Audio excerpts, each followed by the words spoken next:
পক্ষে থেকে আপনাদেরকে সালাম নমস্কার জানাচ্ছি। আপনারা সবাই জানেন এই সীতাকুণ্ড বাজার একটা ঐতিহ্য বাজার। এখানে প্রত্যেকটি যে কমিটিগুলো আসতেছে মানুষ নিজের ভোট দিয়ে, আমি কোনোদিন দেখি নাই যা ভোট সেই দিয়ে এখানে কমিটিকে নির্বাচিত করছেন গোপনীয় ব্যালটের মাধ্যমে।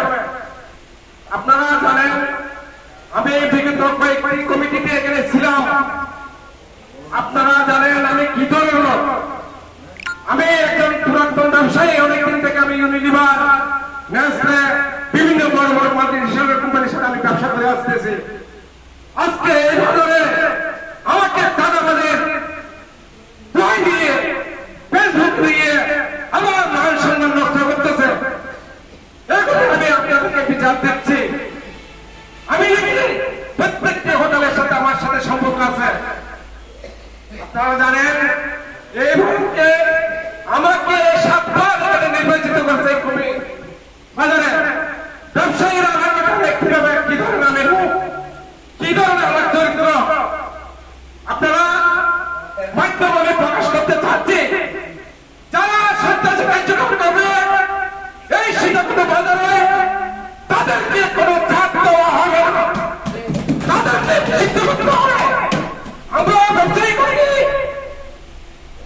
3000 লোক আছে, প্রত্যেকটি দোকান থেকে যদি আমরা 3000 9,000 লোক আমরা এখানে সমাবেত হবে। কোন যে কোনো দলের হোক না কেন আমাদের ব্যবসায়ীর উপর কোন আঘাত যেন করতে না পারে আমরা সচেতন থাকবো। আমরা গতকাল আমরা ওসি সাহেবের সাথে বলছি, ওসি হিমায়ের সাথে আমাদের অনেক রকম বিতর্ক হয়েছে। আপনারা সন্ত্রাসের দিকে যাবেন নাকি আমাদের দিকে যাবেন? আপনারা যদি কাজটা করেন আমরা আপনাদের বিরুদ্ধে আমরা অ্যাকশন দেব। আজকে যারা এখানে আসছেন তাদেরকে আমি আমার কমিটির পক্ষ থেকে এবং সবাইকে ধন্যবাদ জানিয়ে আমি আমাদের আগামী দিনে যেন সুন্দরভাবে আমরা পরিচালনা করতে পারি, আপনারা সবাই আমাদেরকে সহযোগিতা করবেন এবং সবাইকে ধন্যবাদ জানিয়ে আমি আজকে এই সবার সমাপ্তি ঘোষণা করলাম। কোথাও